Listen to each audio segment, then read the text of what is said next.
பொன்மகள் வந்தால் பொருள் கோடி தந்தாள். இதில் சன் டிவி எங்கே இருக்குது? யார் சன் டிவி காட்டுங்க பார்க்கலாம்.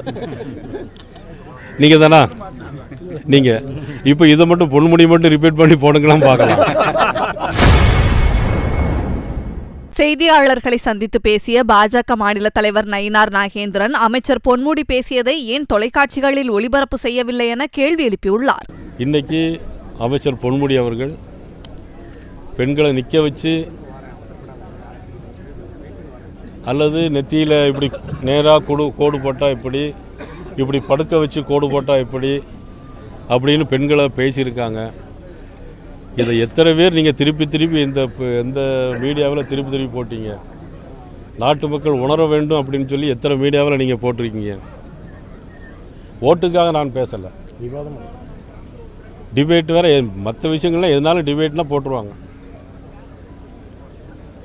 4 கோடி ரூபா ரயிலில் பணம் பிடிபட்டுனோடனே நாடு முழுக்க ஏதோ என்கிட்ட வச்சு பணத்தை எடுத்த மாதிரி போட்டுக்கிட்டே இருந்தாங்களா? ஏதோ பணத்து மேலே படுக்க மாதிரி. சொர்க்கம் சினிமா படத்தில் சிவாஜி கணேசன் ஒரு பாட்டு பிடிப்பார். என்ன பாட்டு? இல்லை, அதோ அப்படி கனவுல படுத்துருப்பார் உள்ள. அது மாதிரி பணத்து மேலே படுத்துக்க மாட்டான் போட்டாங்க சன் டிவியில். இல்லை, சன் டிவியில் பொன்மகள் வந்தால் பொருள் கோடி தந்தாள்.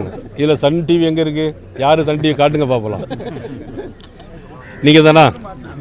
நீங்கள் இப்போ இதை மட்டும் பொன்முடி மட்டும் ரிப்பீட் பண்ணி போடுங்களாம் பார்க்கலாம். செய்திகளை உள்ளது உள்ளபடி தெரிந்து கொள்ள ரெஃப்ளெக்ட் நியூஸை சப்ஸ்கிரைப் பண்ணுங்க.